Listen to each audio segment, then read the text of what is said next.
Good morning, good morning, good morning. Welcome to Speak On It. I am your boy R.W. Coolins. I noticed before we even start, see there's difficulties on the Facebook broadcasting on Facebook. So I'm going to try to work through this while we're on. But good morning, good morning, good morning. How's everybody doing out there? First and foremost, giving honor to God who allows me to come at you in this manner on a weekly basis. Let me try to work through this, y'all. Y'all give me a minute. Let's take a pause for the calls. Stand by.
All right, I think we're good. Hopefully everybody's in on Facebook. Sorry about the technical difficulties through the platform, but let's go and get into this. Let's go ahead and get this show started.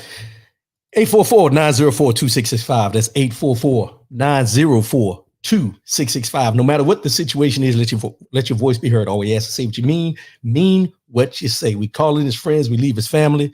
That's what we do here on the Speak On the Show every Saturday morning. Here broadcasting live. We're broadcasting live on YouTube and Facebook this morning. Make sure you share, subscribe, send it out to all those who may want to tune in to the show.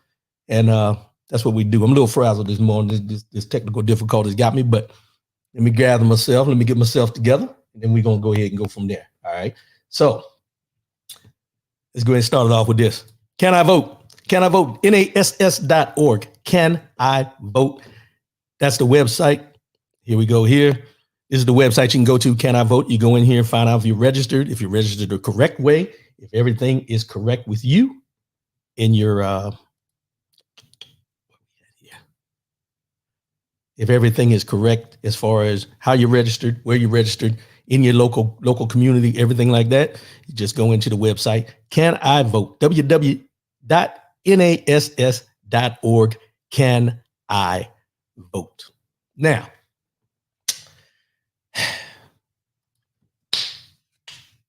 it's an unscripted Saturday, y'all. Unscripted. Gonna come at you. Got some information I want to pass on. I'm trying to get myself together. Y'all bear with me, but this is what we're gonna do. Let's go ahead and go to this, and we'll be right back.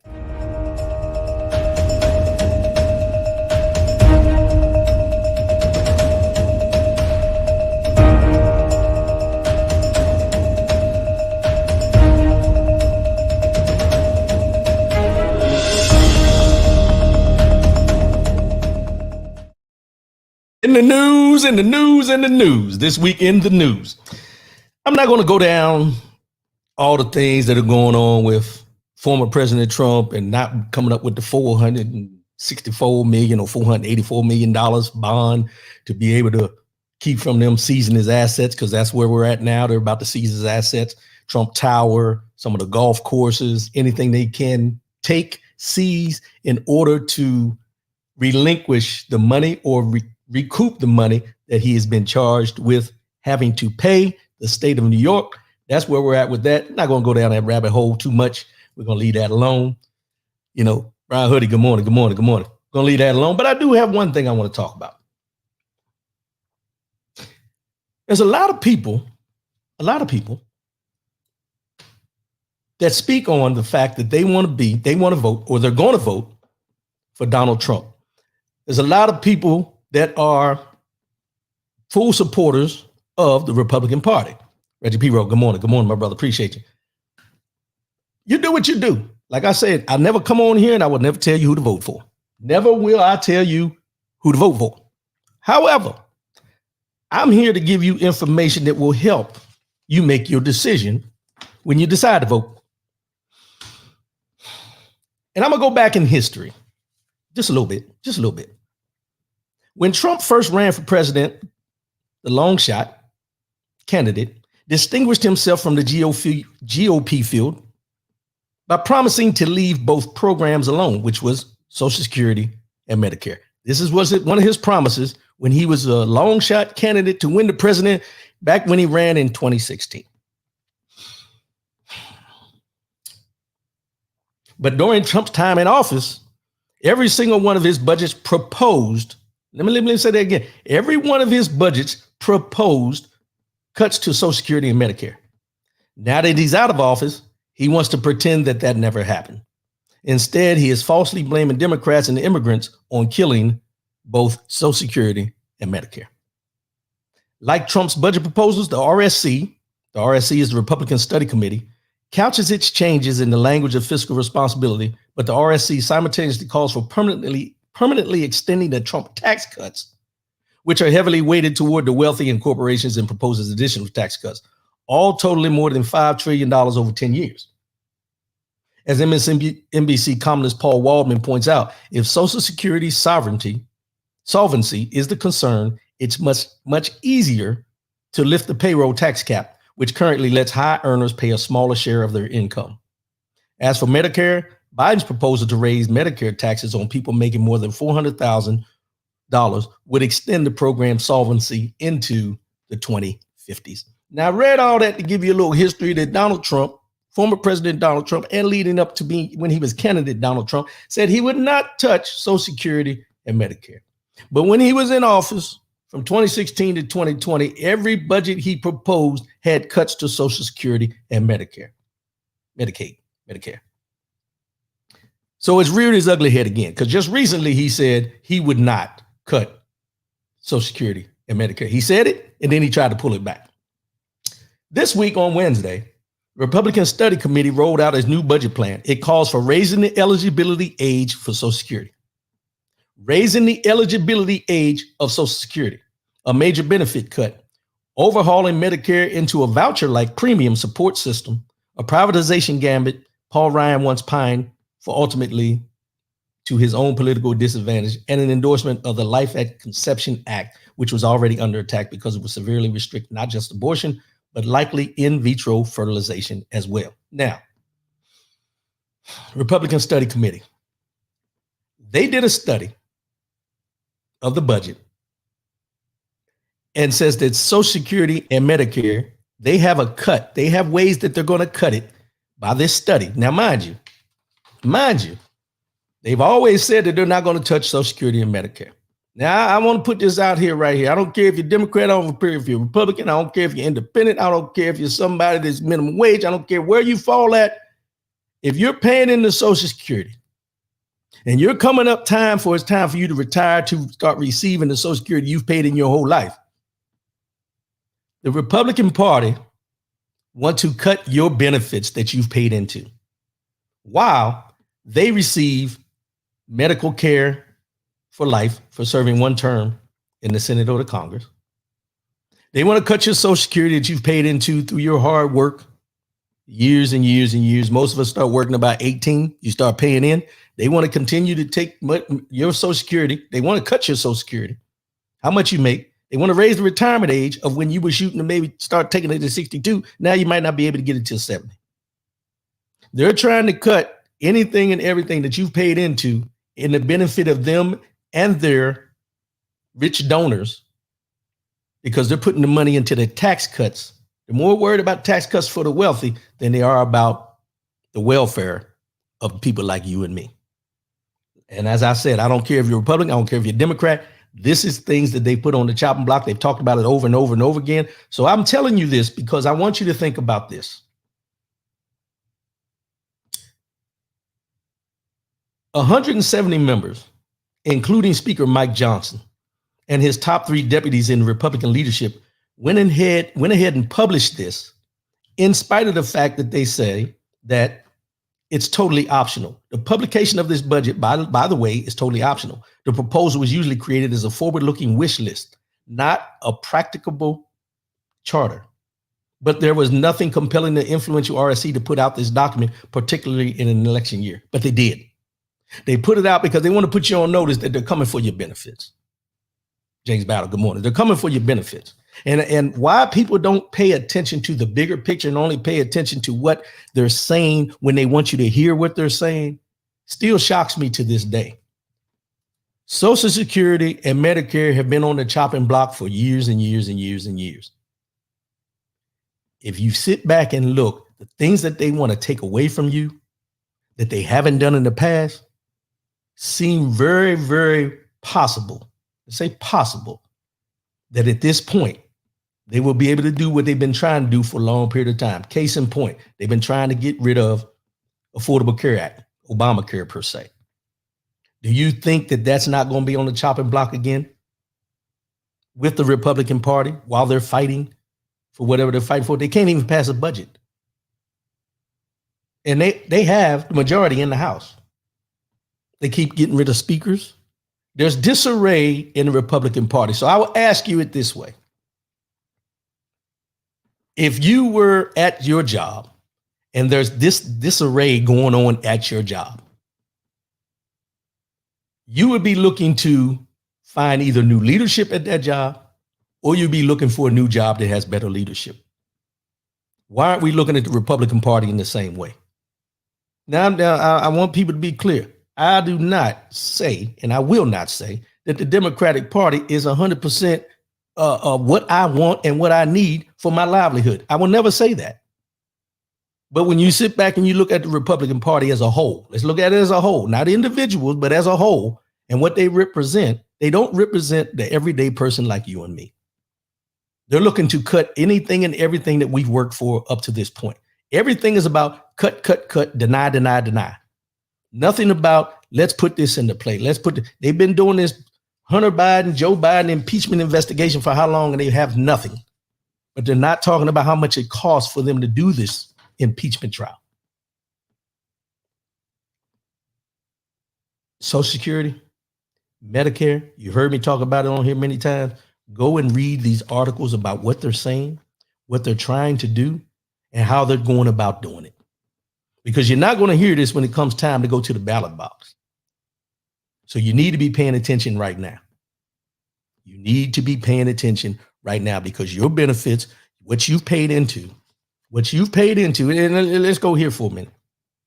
I hear everybody talking about their 401k, how it was better under Trump, how their 401k was better under Trump, stock market was better under Trump, all these different things you can hear about. And the stock market is good right now. It's going up, things like that under Biden. But everyone, as you've heard me say, everyone does not have a 401k plan. Every working person in this country does not have a 401k plan because their jobs do not offer it. Most jobs do not offer that, depending. Minimum wage earners are not probably paying into a 401k. What are they relying on when it comes time to retire? Social Security and Medicare. We talk about the poverty in this country. We talk about the homelessness in this country. We want to talk about the homelessness when we talk about the immigration issue, but we're not talking about the homeless issue becoming a much bigger problem if they are allowed to do the cuts to Social Security and Medicare or extend the retirement age out. You have seniors right now that are living paycheck to paycheck off of Social Security. They're in the 2%. People collecting Social Security now are in the 2% of the poverty, below the poverty line. And we're looking to re-elect or elect senators and congressmen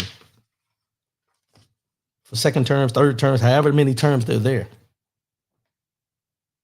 that don't have your best interest at hand, don't have your grandmother's best interest at hand, don't have your mother's best interest at hand, don't have your best interest at hand, and don't have your children's best interest at hand. when it comes to long-term financial stability in their lives. I don't tell you this to scare you. I tell you this so you understand and you go back and read for yourself. We have to be cognizant of what's being done. We have to understand how it's being done. And we need to pay attention to who's doing it. It's election season. There's going to be a lot of things said that we question. There's a lot of things said that people will say, oh, he didn't say that, and all these different things. Read. See, they slid this under the radar with this Social Security stuff about them wanting to make cuts. And then they came out, well, it was a proposal. It wasn't the rule and all these different things. But if you're writing a proposal, if you sit down and write a proposal of this is what we want to do, or this is some of the things we're looking at doing, 9 times out of 10, you plan for it to come to fruition. You don't write a proposal just to write a proposal. You write a proposal because it's a plan of what you have and you want to act on. It's that simple. It's that simple. Pay attention, people. Pay attention.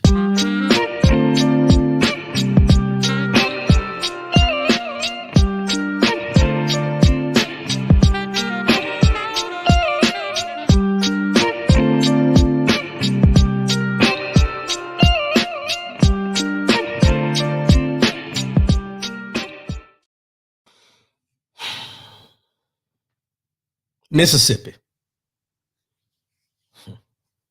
Braxton, Mississippi.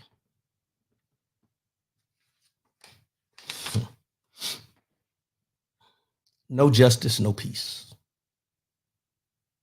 The terror began January 24th, 2023 with a racist call for extrajudicial violence when a white person complained to McAlpin that 2 black men were staying with a white woman at a house in Braxton, Mississippi. McAlpin told Dedmon, who texted a group of white deputies asking if they were available for a mission. No bad mugshots, Dedmon texted. A green light, according to prosecutors, to use excessive force on parts of the body that wouldn't appear in a booking video. Dedmon also brought Hartfield, who was instructed to cover the back door of the property during their illegal entry. Once inside, the officers mocked the victims with racial slurs and shocked them with stun guns. They handcuffed them and poured milk, alcohol, and chocolate syrup over their faces. Dedmon and Opdyke assaulted them with a sex toy. Let me read that again. Dedmon and Opdyke assaulted them with a sex toy. They forced them to strip naked and shower together to conceal the mess from the milk, the alcohol, and the chocolate syrup that they poured all over them. After Elwood shot Jenkins in the mouth, one of the victims was shot in the mouth, lacerating his tongue and breaking his jaw, they devised a cover-up. The deputies agreed to plant drugs and false charges and stood against Jenkins and Parker for months. McAlpin and Middleton, the oldest men of the group, threatened to kill the other officers if they spoke up. Prosecutors said. In court Thursday, McAlpin's attorney, Alpharum Sellers, said only Middleton threatened to kill the other officers. Sellers also questions probation officer Allie Witten on the stand about details submitted to the judge. When federal investigators interviewed the neighbor who called McAlpin, that person reported seeing trashy people at the house who were both white and black. That called into question whether the episode started on the basis of race, he argued. Now, this is all from a case in Braxton, Mississippi, where a white neighbor called the police on 2 black men who were supposedly living in a home with a white woman and said they were disturbing the peace and different things like that. And then this officer said he called McAlpin, called what their organization within the organization of the police called the Goon Squad. The Goon Squad reported there. They sent text messages and said, no bad mugshots, which means don't do anything to the faces of these 2 men when they get there. Do everything you can to them, but do not leave anything that will show up in a mugshot. They poured milk, alcohol, and chocolate syrup over their faces. They sodomized them with a sex toy. Not because they did anything wrong, not because they broke any laws, because someone called and said they were living in this house with a white woman and they didn't like it, the neighbor. And this goon squad went there and imposed their will on these two black men, shot one in the mouth, lacerated his tongue, broke his jaw.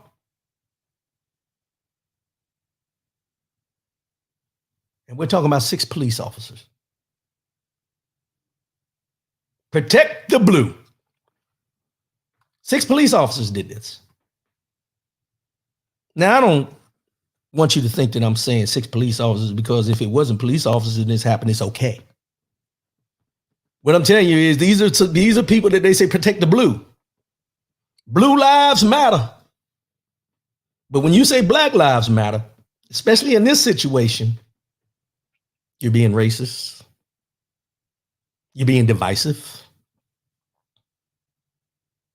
These 2 African-American black men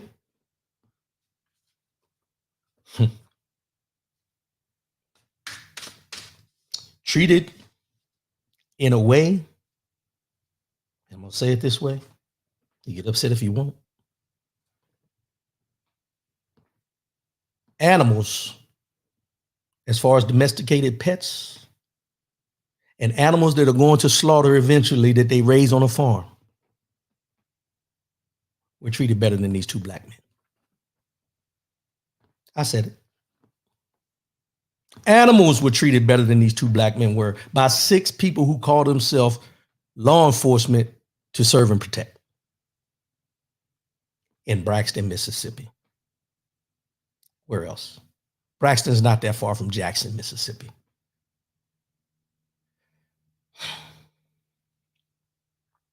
Federal prosecutor said the neighbor referred to people at the home as those people and thugs.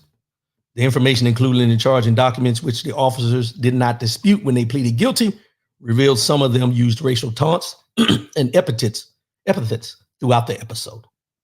Majority white Rankin County is just east of Jackson, home to one of the highest percentages of black residents of any major U.S. city.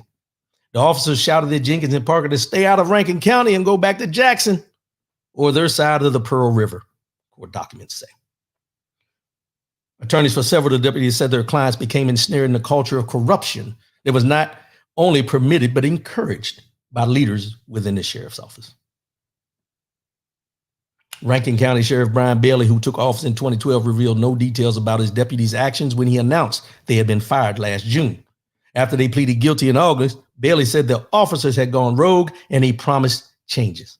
Jenkins and Parker called for his resignation and filed a $400 million civil lawsuit against the department.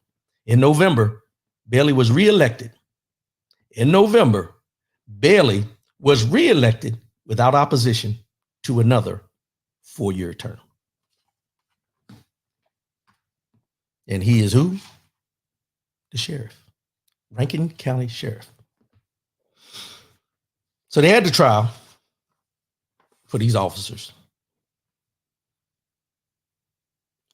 U.S. District Judge Tom Lee called the ex-officers' actions egregious and despicable and gave sentences near the top of federal guidelines to 5 of the 6 men who attacked Michael Corey Jenkins and Eddie Terrell Parker in January of 2023.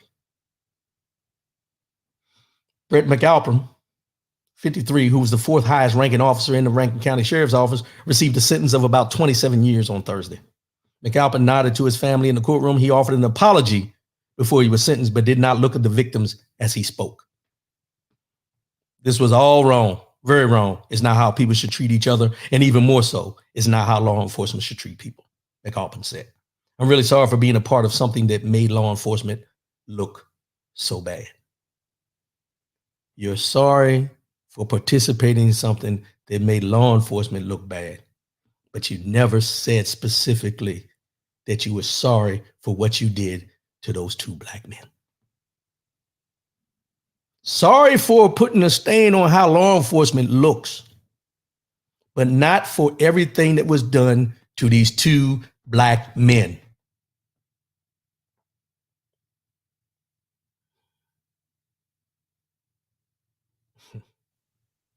Goon squad. Goon Squad. The only defendant who didn't receive a prison term at the top of the sentence guidelines was Joshua Hartfield, 32, a former Richland police officer who did not work in the sheriff's department with the others and was not a member of the Goon Squad. He was the last of the 6 former officers sentenced over 3 days this week, months after they all pleaded guilty. Before giving Hartfield a 10-year sentence Thursday, Lee said the former policeman did not have a history of using excessive force and was roped into the brutal episode by one of the former deputies. Christian Dedman, Lee said, however, that Hartfield failed to intervene in the violence and participated in a cover-up. April Wheaton, good morning. Good morning, sis. Appreciate you. Lee sentenced Dedman, 29 years old, to 40 years in prison, and Daniel Opdyke 28 to 17 and a half years on Wednesday. He gave about 20 years to Hunter Elwood, 31, and 17 and a half years to Jeffrey Middleton, 46, on Tuesday. Arguing for a lengthy sentence, federal prosecutor Christopher Perez said McAlpin was not technically a member of the Goon Squad, but molded the men into the goons they had become. Parker told investigators that McAlpin functioned like a mafia don as he instructed the officers throughout the evening. Prosecutors said other deputies often tried to impress McAlpin, and Opdyke's attorney said Wednesday that his client saw McAlpin as a father figure.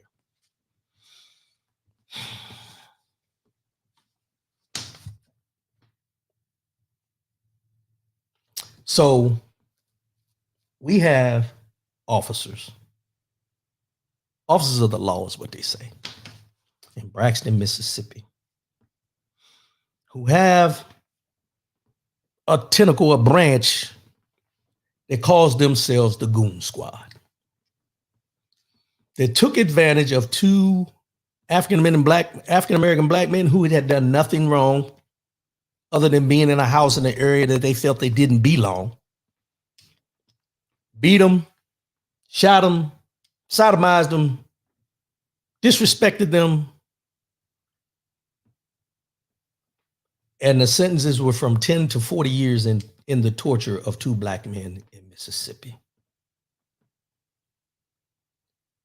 And then I look at these stories that I talk about on here continuously of us having people that look like me serving 30, 40, 50 years for crimes they didn't commit. And then when you say there's the justice system is unjust towards people that look like me, then I'm wrong.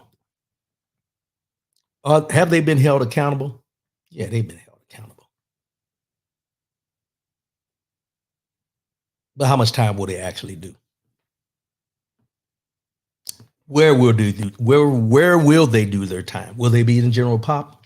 Probably not, because they're officers. When I read these stories and I see these stories like this and know the understanding that they were only arrested or done what they did to them because they were in a place that they didn't feel they needed to be, I step back for a minute and I say, and people get upset when we say this, they got upset when President Barack Obama said that Trayvon Martin could have been his son. They get upset when you say that because then it resonates more loudly towards people who have black boys as children. But I'll say it this way, these 2 African-American black men that they did this to could have been me, because I was in somewhere in a location where people didn't think I should have been. See, we get caught up where these people sit back and they want to talk about racism is not, the United States of America is not racist. The systems are not racist, but there are racist people in the systems. And we're going to get into that in a minute about how this trickles down. But at the same time, when we talk about these things, people want to get upset with us and say, why is race always the topic of conversation? Because race is a topic of conversation because you make it the topic of conversation. I identify myself as a black man because that's how you see me and that's who I am.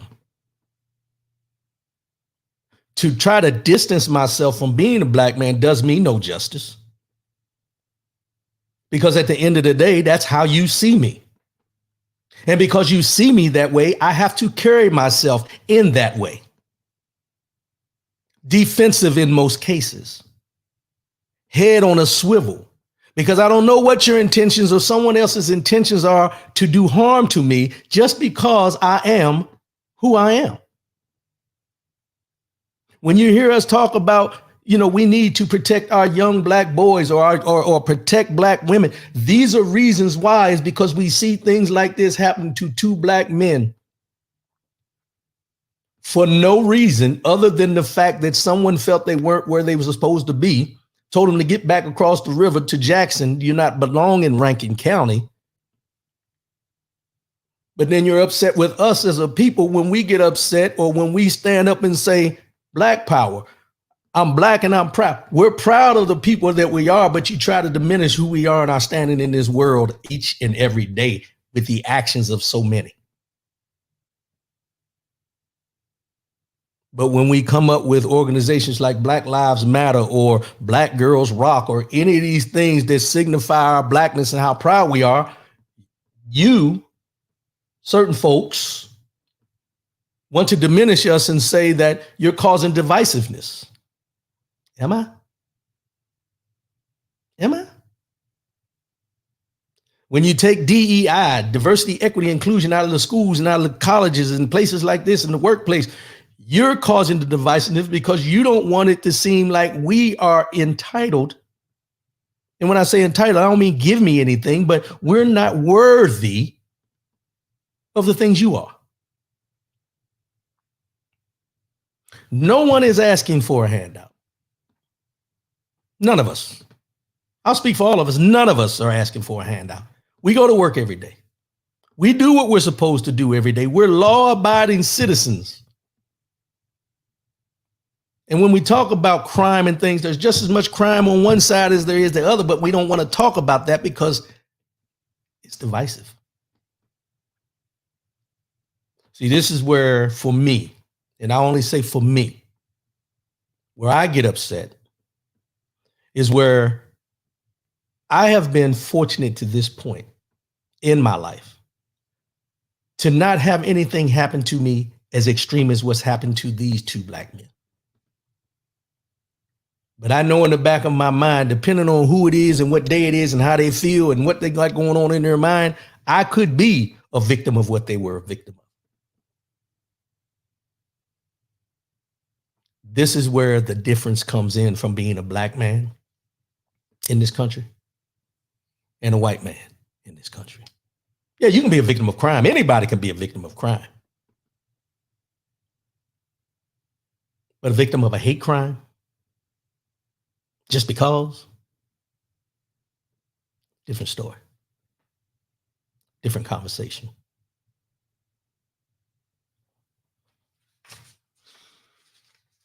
This is one of the cases that we hear about because it made it to trial. What about all the ones we don't hear about, where people are being treated this way in this country? Just because. Just because. Yeah. That did.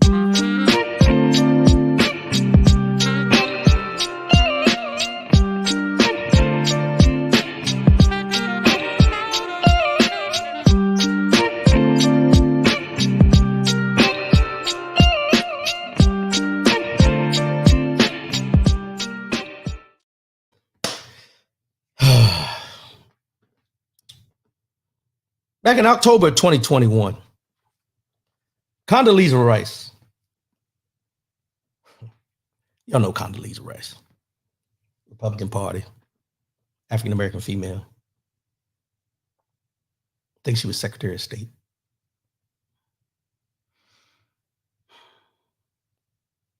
She was on The View, and she made some comments, and I want you to listen because I'm leading into something here.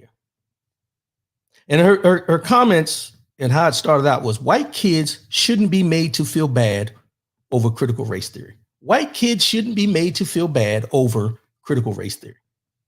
And it also said black children needed to be empowered when the issues of race are discussed. And this is what she went on to say. In particular, she believed that white students were being put in a position to feel guilty for the country's racist history. And her quote was this: "The way we're talking about race is that it either seems so big that somehow white people now have to feel guilty for everything that happened in the past." And mind you, this is October 2021. She went on to say, "I don't think that's very productive or black people feel disempowered by race. I would like, well, I didn't wrote this down. I would like black kids to be completely empowered to know they are beautiful in their blackness. But in order to do that, I don't have to make white kids feel bad for being white." So somehow, this is a conversation that has gone in the wrong direction. These were her comments in October of 2021. I want y'all to bear with me because I'm leading somewhere. In November of 2021, this person named Jeremy Helliger in an article, and it started out and said, "We don't want to make white kids feel bad for being white. History and life can give black children an inferiority complex, but you won't find conservative parents protesting over that." See, basically what he's saying is you won't hear white conservatives, parents, protesting about how African-American children, black children, because of history and life, have an inferiority complex, but you will hear them argue that we shouldn't be teaching history that gives their children, white children, an inferiority complex or a shame complex because of what has happened in the past. So it's all revolving around our children, white children, African-American children. These are articles from October 2021 and November of 2021. I bring that up strictly because of this.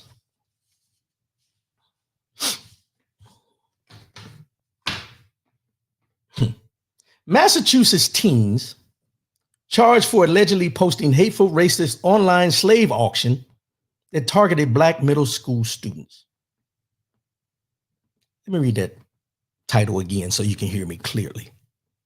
Massachusetts, and I know it don't sound right, but I'm gonna say it again. Massachusetts teens charged for allegedly posting hateful, racist online slave auction that targeted black middle school students. Middle school students. Let me say it again. We don't want to make white kids feel bad for being white. Massachusetts teens charged for allegedly posting hateful, racist online slave auction that targeted black middle school students. We don't want to make white children feel bad or feel shameful over the history of what's happening in this country, but they're still doing the same thing, and we want to give them a pass. We want to empower our African-American black children, but we don't want our white children to feel ashamed of what happened in the past, but they're doing it right now. This is 2024. Authorities in Massachusetts have charged 6 middle school students for allegedly posting and facilitating a mock slave auction last month that targeted their black peers. Let me stop there for a minute. So you don't want them to be ashamed of the past, of what's happened in the past and what happened in this country and what's been done to black people by white folks. You don't want them to feel the shame of what their ancestors may have done and feel that they have to carry that burden and everything. But the history that they do know, that you do allow them to understand, that you do allow to be taught to them, they're reconstructing, they're re-imaging in their own way, posting on social media slave auctions.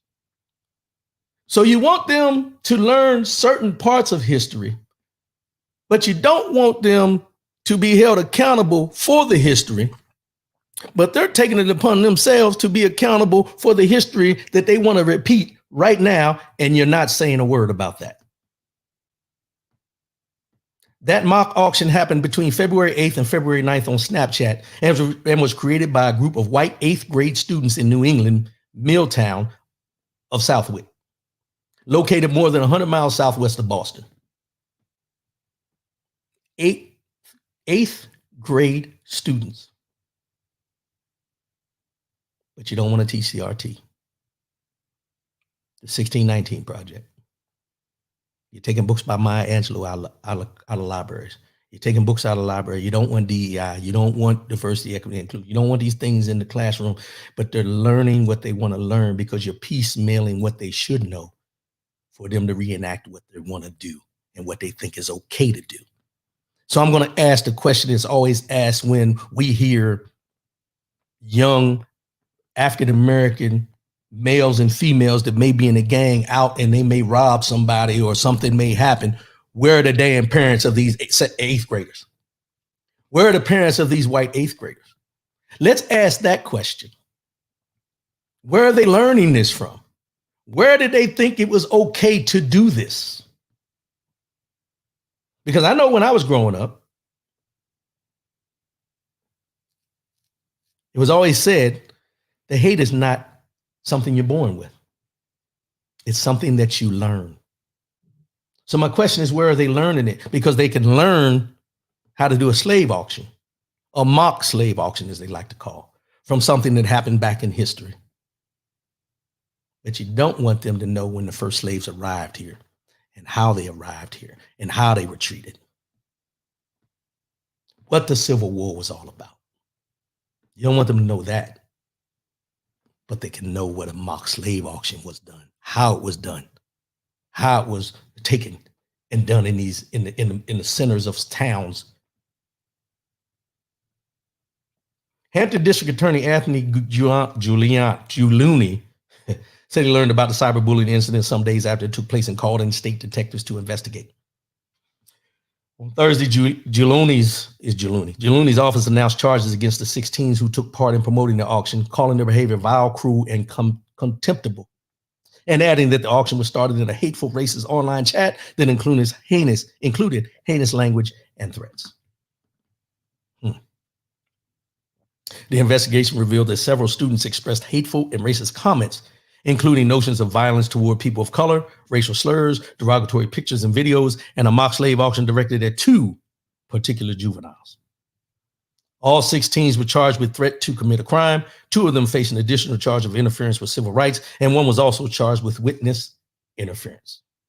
One mother told local news outlets that her daughter was a target in the auction, and the kids who participated in the chat placed $2 to $4 per bid. They placed $2 to $4 per bid. So they know, let's stop there for a minute. They know how the bidding process worked. They actually were going through everything that they've been taught somewhere to know how a mock slave auction would work, that they were bold enough to put $2 and $4 bids in the process.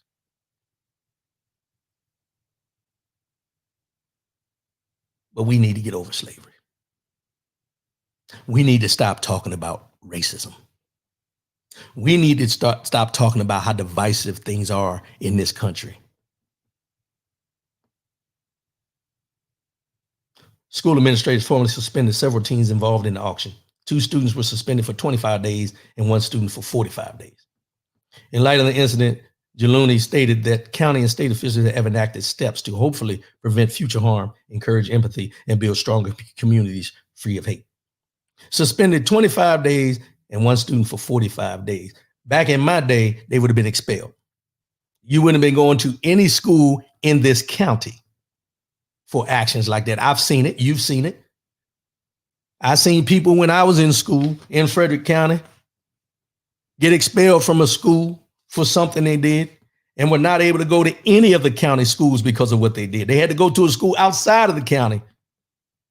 Not in this case.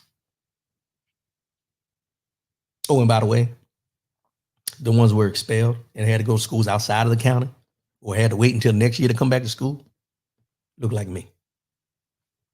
Look like me. What's Channing? Good morning, my brother. Good morning. Appreciate you.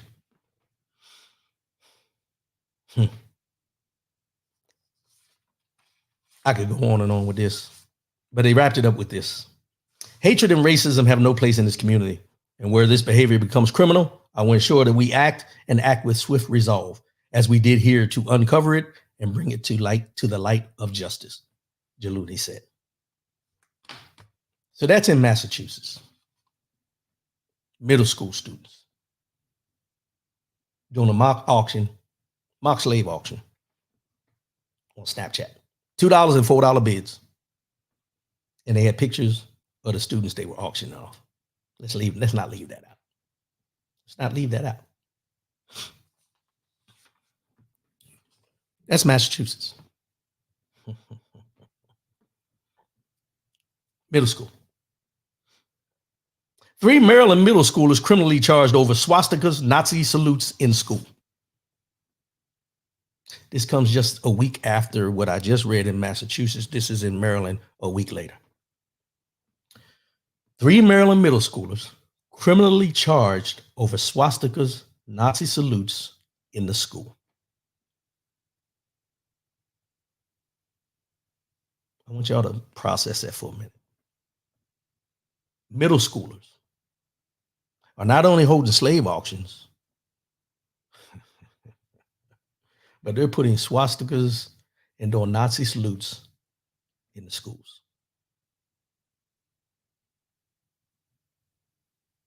Let me digress for a minute. I want to bring something up. Do you remember, and we were guilty of it in our own community, but do you remember when probably about 6 years ago, maybe a little longer, I did a show on it, when the big thing about our community in the schools with our middle schoolers and our high schoolers and everything was sagging. Remember sagging? When they were wearing the pants half off the butts, you can see the draws. Remember the big issue they made out of sagging? All over the United States of America, sagging was an issue. Sagging was an epidemic of enormous proportions at the time. Not only in our community, but it was about our community, and they were coming out with legislation, laws. They were kicking people out of school. They were doing all these different things for the simple fact of having someone pull their pants up. But right now in 2024, we have white children doing mock slave auctions, using disparaging terms, marking things with swastikas, giving the Nazi salute. Middle schoolers. I don't do comparisons, as I say, I do facts. Where is the outrage with these incidents, like the outrage was about sagging pants? I don't do it for a comparison, I do it for a fact. Where is the outrage of what is going on in the middle schools with people, white children? And I'm just going to speak on white children now. I'm not a white child, I never had a white child, but I'm going to speak on the actions of these white children who we're talking about. Where they can go around here doing mock slave auctions and have swastikas and Nazi salutes. And where is the outrage across the board about what's going on in the middle schools with this type of action? Because we heard the outrage of having critical race theory taught. We heard the outrage about the 1619 Project being taught. We heard all the outrage about books on the shelves. We heard all this outrage about anything dealing with African-American history that might make these white children feel shame or being held accountable for the actions of their ancestors. But we're not hearing anything about what's going on in the middle schools right now, where the hate is running rampant against any and everybody that doesn't look like them. They're doing Nazi salutes. And then you have to ask yourself, where are they learning this from? Where are they learning this from? You know where they're learning it from? Turn on a Donald Trump a rally. Turn on one of his rallies. When he does the Hitler salute, the Nazi salute, as you call it. Last week, he played a song that was rewritten for what they call the hostages of January 6th. They are being held for their actions on that day. And nobody's in the outrage about that. But when you sing, lift every voice and sing before the Super Bowl, people are upset. People are upset when you sing lift every voice and sing before the Super Bowl or before a sporting event, but they're not upset when this man stands up there and gives a Nazi salute. They're not upset when these kids are doing mock auctions in the school. Where's the legislation about this? Where's the Candace Owens and the Jason Whitlocks about this? Where's the Tim Scott to speak up about this because he's a conservative on that side of the aisle? Where are those people who say they're blacks for Trump? Where are you at right now? When you see these things trickling down into the middle school age kids, where are you? You're quiet. And you know why you're quiet? Because you don't think it matters to you, or it doesn't cover you, or you're not affected by what's going on because you think you're exempt. Let me tell you something. What's going on in these middle schools with these two incidents alone tells you everything you need to know about the temperature in this country. I'm sorry. That's the only way you can put it. You're talking about middle school kids. When I was in middle school, I got called the N-word numerous times. It wasn't middle school at that time, but at that age, the N-word. Where do you learn that from? And what a lot of people don't want to go, let's go back for a minute. Because a lot of us same age. You remember when Roots first came out? Remember when the movie Roots came out? The vitriol and the venom and everything that was said to us because they seen it in the movie and they felt it was okay to do now. And the spike in the hatred towards you by the kids that you went to school with every day rose because they had sat and watched the same movie that you watched and they felt it was okay because their ancestors did it. Well, welcome again. Because when they see the Donald Trumps, when they see the Marjorie Taylor Greens standing up on stages and talking about the disproportionate amounts of racism going on in this country, and they try to overlook it and say it's not there, it's not here, it's not that. And then when you see the Candace Owens and the Jason Whitlocks and those type people sitting there pandering for those type people, it trickles down into these middle school students. And I don't want anybody to sit here and tell me that the parents aren't accountable. Yes, they are. Because what are you teaching in your home? What are you paying attention to? Because I'm going to say this, if these were black children affiliated with gangs, the first thing they would say is they must come from a one-parent household. That's the stigma we get. However, when they do things like this with swastikas and different stuff like this in the schools, these are just, certain incidents in certain areas. It's not widespread. It's not widespread. But then these middle schoolers, you know what they grow up to be? Those police officers that sodomized those two black men down in Braxton, Mississippi. That's who they grow up to be. They grow up to be the rogue police officer that killed George Floyd, murdered George Floyd. They grow up to be, I can't remember his name, George Zimmerman, who killed Trayvon Martin on the street. These kids that are middle schoolers now grow up to be those people that we know today. But, however, we don't want white children to feel shame for what their ancestors did. They should not be held accountable for what their ancestors did or what the history has happened in this country. But in the same breath, African-American black people should not feel threatened because of what happened to our ancestors and still happens today. Make it make sense to me. Make it make sense to me. 3 middle schoolers in Maryland are facing criminal charges for allegedly displaying swastikas and acting out Nazi salutes at school. The 13-year-old students, let me say that again, the 13-year-old students attend Plum Point Middle School in Huntington, according to the Calvert County State's Attorney's Office. Each have been charged as juveniles with harassment and violations of state and hate crime statuses for behavior allegedly stemming back to December. For several months, the students displayed swastikas, acted out Nazi salutes, and directed offensive comments toward a classmate due to the peers' religious beliefs. The victim allegedly reported the behavior to Maryland State Police after repeatedly asking the three students to stop. Officers then investigated the matter and filed the charges against the three students. It is frankly astonishing that nearly 400 years later, some people continue to persecute others based upon their religion, Harvey said in a press release. I call upon parents, educators, and community and faith leaders to make sure that our children know that religious persecution has no place in our society. Stop there. So we can talk about religious persecution in our society, but we never talk about racial persecution in our society. I'm sorry. I'm sorry. I didn't mean to throw the pen. But come on. Racism will always protect racism. Religious prosecution. Religious prosecution. I can change religions. I don't think y'all heard me. I can change religions. I can change my religious beliefs. I can't change who I am.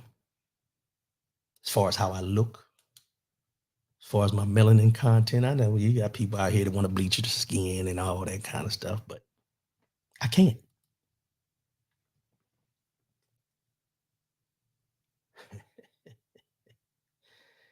Oh. Why?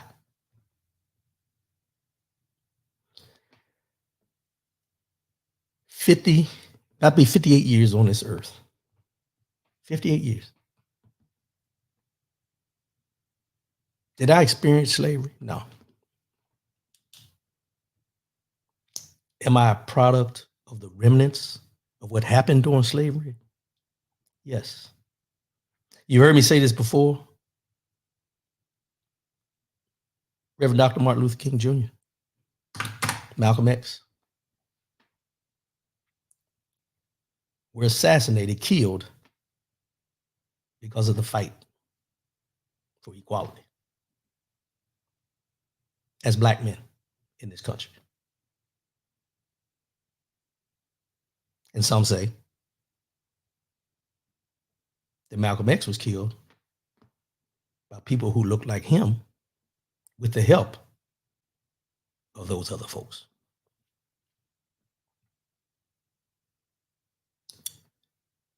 Racism is Willis Cheney said, racism will always protect racism. When we get into these conversations and, they ask us, why do we always talk about race? I've been asked that question many times. Why do we always talk about race?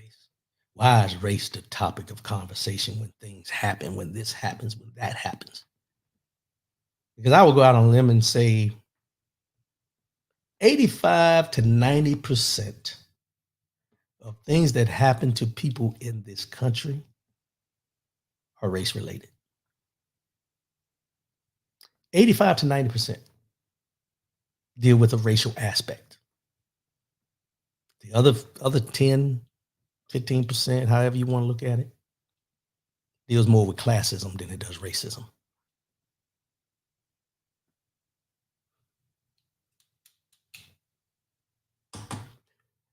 When I report these things that I see, when I bring them to your attention, you may have heard about them. You may have seen them, just a blip here or there or anything.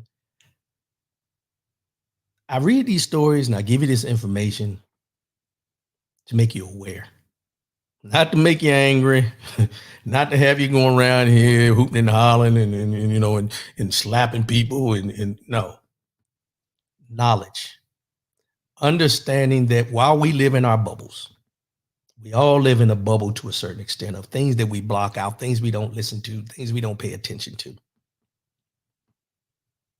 I feel it's my duty to report these things to you so you understand that the bubble that you live in can be burst with one incident. Whether it happens to you or someone that you allow in your bubble.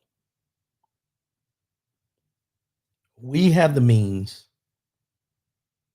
to be able to take care of each other, pass on information we know. It shouldn't be that we call everybody on the day that shit pops off. We should be keeping each other aware of the things that are going on around us each and every day. I'm not saying to be consumed, I'm saying to be aware. Because one thing that I know to be true, there comes times where we can get in our bubble and just forget about all the different things that are going on around us because it's not happening to us. And that's fine.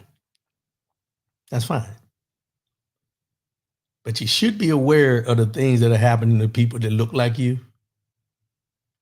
because without awareness, those things can sneak up on you and you could be the next victim because you chose not to be aware. You know, you hear these politicians will sit up on a stage during election season and tell you that the United States is not a racist country. Racism is not in the fabric of this country, but you'll hear other folks say that it's in the blood of this country. It's built in this country. Racism built this country, so on and so forth. You have to choose which way you look at it. But what I would ask you to think about when you're trying to make that choice, that you don't have to make the choice, but when you look at it and you really dig into it and delve into it, I want you to think about the battles that you have to fight every day, men and women, of just having a different melanin content than somebody else. And then think about all the battles you've had to fight to get to where you are to this day. We talk about code switching. We talk about how we call other folks out of their names because we don't agree with them, because we don't no longer understand how to agree to disagree. And as Willis Cheney said, I'm gonna go back to what something you said, sir. He said there's two sides to every coin. So you have to look at both sides.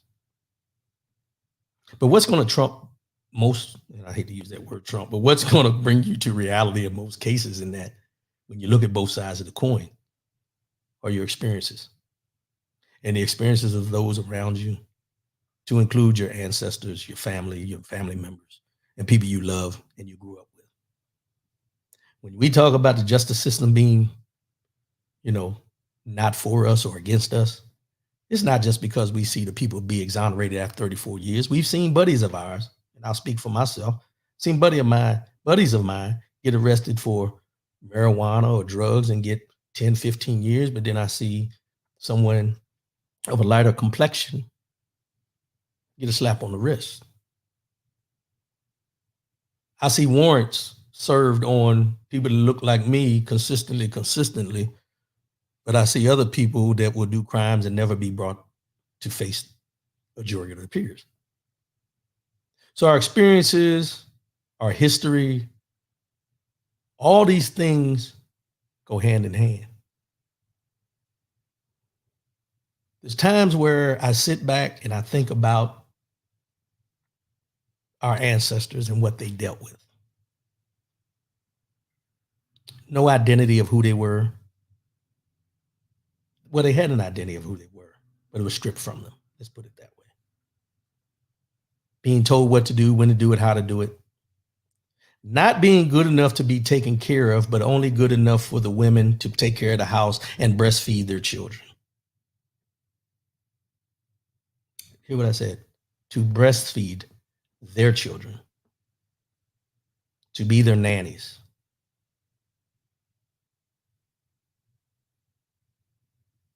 But in this day and age, you have some people out here that feel that we're only good for athletics. We're not good enough to be in boardrooms.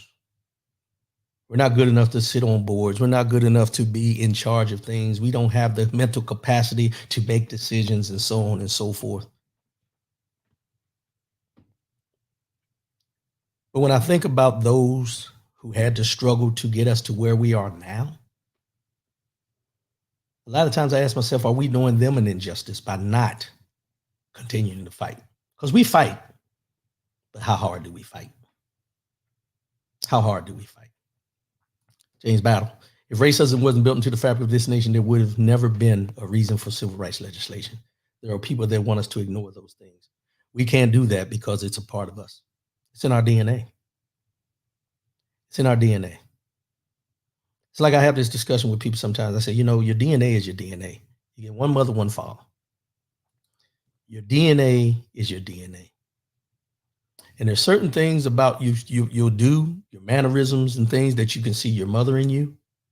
And there's certain things, mannerisms that you see your father in you. But you see those two people in you each and every day. And what we have to realize is that those that fought for us in the past and even up to today, it's in our DNA to continue to fight.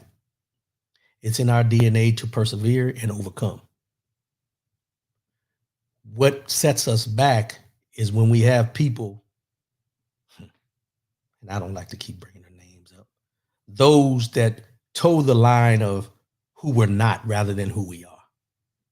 Though they look like us, they feel they've been accepted and toe that line of we are not worthy to be who we are or where we are because they've been accepted into that club.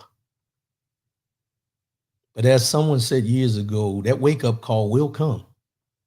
And I think it was mainly when O.J. Simpson trial was going on, and they said he got a Negro wake-up call. I think it's time for us to step back for a minute and stop paying attention to those, fiddlers or chicken Georges or whatever you want to call them. I don't like to use those names. Stop paying attention to them and stop paying attention to each other. Come together to fight these things. And it's not going to be one of us that's going to have to fight. It's going to have to be a collective unit of fighting. But we're going to have to keep on fighting. And I say that today because while I talk about and I report about these middle school students with the swastikas and the mock slave auction and all the things we've talked about today, I want you to think that one day, as I said, they're your police officers, they're your congressional members, legislative members. We always say that about them, that these are your next this, these are your next that. Let's start pouring into our middle school students that they can be and will be the next. They are the next. Because what we have to realize is our fight will end soon. Most of us are over the hill on that 50 coming down the backside. We don't want to talk about it, but reality is reality. And each time one of us leaves here, somebody else got to pick up the baton and keep it pushing. This is a time where we need to be pouring into those middle school students and let them know these are the things that are happening, even though it's not happening in your school. These are the thought processes by some people that are your same age in other schools. And that stuff spreads like wildfire, spreads like weeds. We have to give our kids the education and the understanding that these things are happening at their level. Don't think it's only at this level. These things are happening at their level. Because I guarantee if our parents could have sat down and had that conversation with us as young kids, they would have. But at that time, it seemed like things were shifting, where the equality was coming in spite of the fact that we lost Reverend Dr. Martin Luther King during that fight. We thought things were changing. We seen certain things changing. But now you have to look at it in a different way, because everything that we fought for during that time that finally came to fruition to a certain extent, these now people that are in charge are trying to take everything away that was put into place at that time. So we need to instill in our children that what you have now can be taken away if you're not in the fight. We got to continue to fight. We got to continue to empower our children and let them know that these things are happening around them, happening right in front of them. And it doesn't take for it to become mainstream media news for us to tell them, hey, you need to be aware of what's going on. You need to be aware of what's going on. I'm not saying all. We'll never put everybody in the bucket and say all white kids are doing this. But you have your pockets. Just like I can't say all black children have been criminals and all that. They put us in that bucket, but we don't. So we shouldn't do the same to them. But we have to be aware and make our kids aware. That's where we're at. It's election season. Make sure you get out there. Make sure you know who's running. Make sure you know their background. You can Google somebody that nowadays. You can get all the information you need. Do not wait until you get the ballot for November to start realizing who's running for these positions in your city, county, and local elections. We should be researching that stuff right now.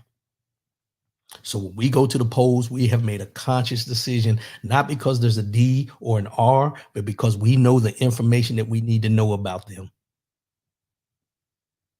and what their main mindset is as far as how they're going to vote and how they're going to treat us once they get in there, if they get elected. District attorneys and sheriffs, two of the main ones at the local level. District attorneys and sheriffs. Governors. You know, we have a lot of councilmen that look like us. Ward representatives that look like us. We need to start going for mayor, governor, district attorney, sheriff. Start prepping your kids. Start prepping your kids. That's it for today, y'all. I'm gonna go ahead and wrap this thing up. I appreciate everybody tuning in. I won't be on next week. Won't be on school board. I appreciate that, Big Al. I forgot about that. School board. Yes, school board. And let me say this. I'm glad you brought that up, Al. Because my wife harps on this to me, and I'm in the process of doing what she says. I know it's been slow. I'm sorry. But I'm in the process of doing this. There are positions in all of our local districts, school board, all kind of boards that are in your local communities that we need to be a part of. We need to be involved, whether it's a school board, whether it's the Board of Regents, the NAACP, AMVETS, all these different organizations that we need to be a part of. So we know what's going on, on the inside, rather than when these decisions are made. We need to be going to these town halls. We need to start speaking up at these town halls. Hell, if you have a homeowners association, that's a board. Get on the board. Know what's going on in your community. Boards are very important. John Chaney, boards are key to have a voice. This is one thing I think we have to start being more of part of. I'll say this because of this, and I'm going to leave it at this.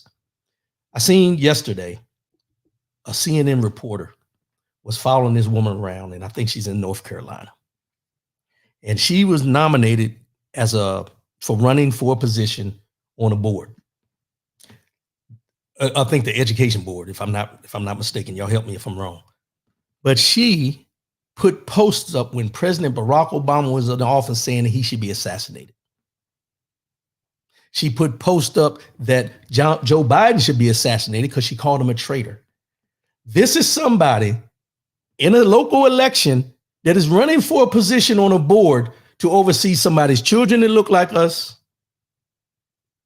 that has this much disdain for someone in a political office that they don't agree with, that they want them to be assassinated. And we're putting this person in charge of legislating what happens in a local area in North Carolina. John Chaney, yep, and she's a horrible person. Yeah. So these are the things that we need to be paying more attention to. Who is running for these? And here's the thing. Let me give you a little background, and I'm gonna wrap this up. Let me give you a little something. You know how you go on Facebook, you be on there peruse and looking at what people post? A lot of people have Facebook, a lot of people have Twitter. Social media don't lie. Social media does not lie. These people that you got questions about that may be running for sheriff, board members, education departments, all these different things, put their name in and do a search on them. Pull the page up, scroll down through the pages. They do it to you. You do it when you're investigating people that you know to see what they've been up to when you ain't heard from them for a while. Do it with these politicians. Do it with these people running for positions. Do it not because you're being nosy, but because you need to be informed. Go on Twitter, see what they're posting. It's easy if you want to do it. If you want to find out what somebody's true feelings are, Google them, go on the social media sites, put their name in, it'll tell you everything you need to know, unless they went and washed it. And the last thing I'll leave you with is this. The other day, Don Lemon had an interview with Elon Musk. Elon Musk pushed back on him. He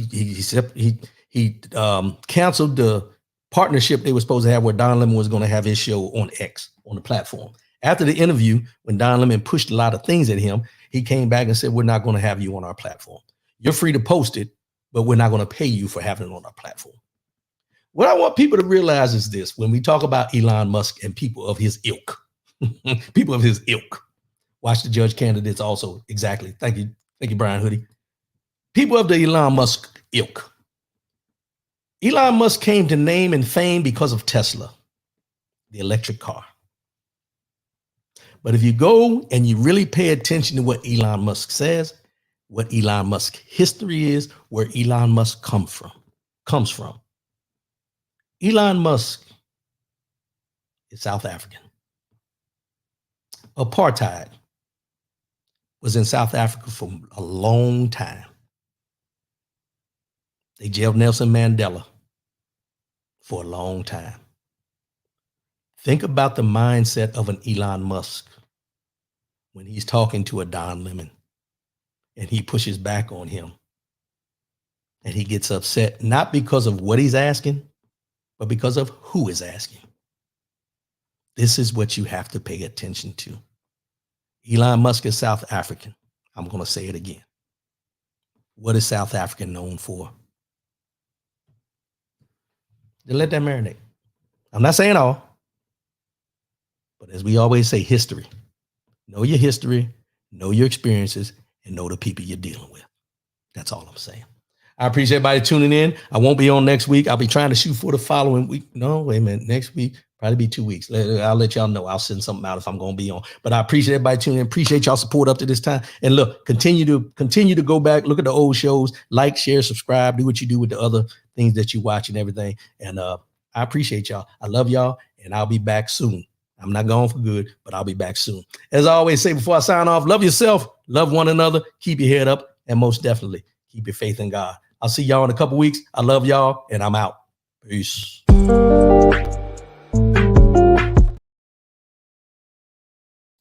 That's the wrong one, huh? I love y'all, man. I'll be back. I'll holler. Peace.